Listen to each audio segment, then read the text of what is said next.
करवा चौथ हिंदू समाज में मनाए जाने वाला एक महत्वपूर्ण और पारंपरिक त्योहार है।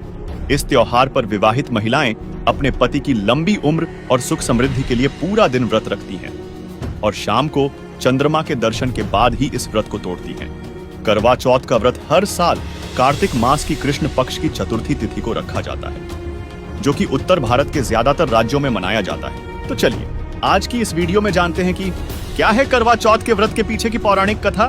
दर्शकों, मान्यता अनुसार करवा चौथ के दिन महिलाओं द्वारा शिव जी और माता पार्वती की पूजा की जाती है। वहीं करवा चौथ के व्रत को लेकर एक लोक कथा यह है कि एक सत्यवान नामक राजा की पत्नी सीता ने अपने पति की लंबी उम्र की कामना से इस दिन करवा चौथ व्रत रखा, जिससे उसके पति को जीवन दान मिला। दर्शकों, करवा चौथ के व्रत को लेकर ऐसी कई लोक कथाएं हैं, लेकिन विचारणीय यह है कि क्या इन लोक मान्यताओं के अनुसार चली आ रही परंपरा के अनुसार व्रत रखने से वास्तव में किसी को जीवन दान मिल सकता है? क्या व्रत करने का कहीं भी धर्मशास्त्रों में उल्लेख मिलता है? और क्या पत्नी के व्रत रखने से पति की उम्र बढ़ सकती है? चलिए इस बात की पुष्टि हम धर्मशास्त्रों से प्रमाणित करके दिखाते हैं। दर्शकों, आज मनुष्यधारी प्रत्येक प्राणी शिक्षित है, लेकिन मानव की विडंबना यह है कि वह अपने धर्म ग्रंथों को नहीं देखता और लोक मान्यताओं के अनुसार समाज में चली आ रही परंपराओं को किए जा रहा है, जो उसके दुख का कारण बनी हुई है, क्योंकि सदग्रंथों में किसी भी तरह के व्रत को रखना मना किया गया है।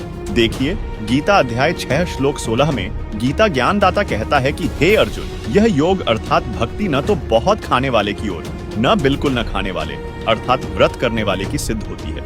गीता जी के इस श्लोक से साफ स्पष्ट होता है कि गीता जी में व्रत करने को मना किया हुआ है, जिससे करवा चौथ व्रत रखना शास्त्र विरुद्ध मनमाना आचरण हुआ। और इस बारे में पवित्र गीता अध्याय 16 श्लोक 23 में कहा गया है कि जो पुरुष शास्त्र विधि को त्याग कर अपनी इच्छा से मनमाना आचरण करता है, वह न सिद्धि को प्राप्त होता है, न परम गति को और न सुख को ही। इसलिए अगले ही श्लोक 24 में कहा है कि इससे तेरे लिए कर्तव्य और अकर्तव्य की व्यवस्था में शास्त्र ही प्रमाण है।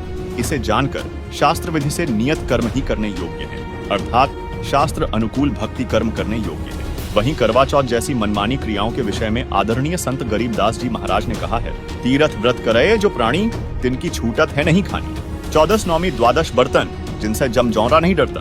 करें एकादशी संजम सोई, करवा चौथ गदहरी हुई। 8 7 करें कंदूरी, सो तो जन्म धारें सूरी।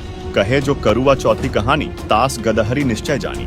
दर्शकों, उपरोक्त प्रमाणों से सिद्ध होता है कि करवा चौथ जैसे मनमाने व्रत से कोई लाभ नहीं होता, बल्कि करवा चौथ व्रत रखने वाले और कथा सुनाने वाले दोनों गधे व सुअर के जन्म पाते हैं। तो अब स्वयं विचार करें कि पत्नी के व्रत रखने से पति की आयु कैसे बढ़ सकती है। आइए अब आपको ऋग्वेद से प्रमाणित करके दिखाते हैं कि वह परमात्मा कौन है जो अपने साधक की आयु भी बढ़ा देता है। दर्शकों, ऋग्वेद मंडल 10 सूक्त 161 मंत्र 2 में कहा है कि यदि किसी रोगी की जीवन शक्ति समाप्त हो, यदि वह सीमा से भी परे हो गया है, अर्थात परलोक चला गया है, यदि वह मृत्यु के सन्निकट चला गया है, तो भी उसे मैं भारी कष्टप्रद रोग के पंजे से मुक्त कराऊं तथा उसे 100 वर्ष के जीवन हेतु बल संपन्न करूं। वहीं सामवेद मंत्र संख्या 822 तथा ऋग्वेद मंडल 9 सूक्त 80 मंत्र 2 में भी लिखा है कि कबीर देव अपने विधिवत साधक की आयु बढ़ा देता है, अर्थात कबीर परमात्मा साधक की आयु बढ़ाकर उसे सर्व सुख प्रदान करता है। दर्शकों, इन प्रमाणों से पता चलता है कि वह परमात्मा कबीर साहिब जी हैं, जो अपने सच्चे साधक की आयु भी बढ़ा देते हैं, लेकिन उसके लिए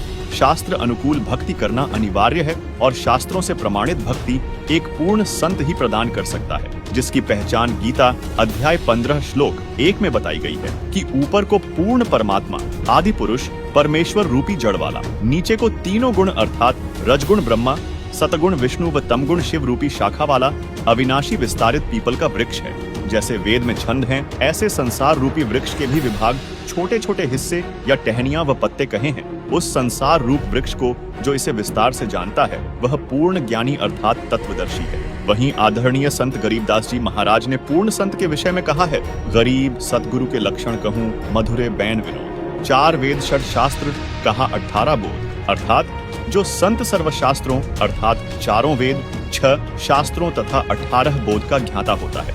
जैसे 4 वेद 1 बोध, 18 पुराण भी 1 बोध, इस प्रकार कुल 18 बोध है। उनको जानने वाला शास्त्रों के आधार से भक्ति विधि तथा ज्ञान बताता है। वह सतगुरु यानी पूर्ण संत होता है और वर्तमान में इन सभी लक्षणों से परिपूर्ण केवल एकमात्र पूर्ण संत सतगुरु रामपाल जी महाराज हैं, जो सभी धर्म शास्त्रों से प्रमाणित शास्त्र अनुकूल भक्ति प्रदान कर रहे हैं। अतः आपसे निवेदन है कि पूर्ण परमात्मा की शास्त्र अनुकूल भक्ति को जानने के लिए संत रामपाल जी महाराज ऐप डाउनलोड करें।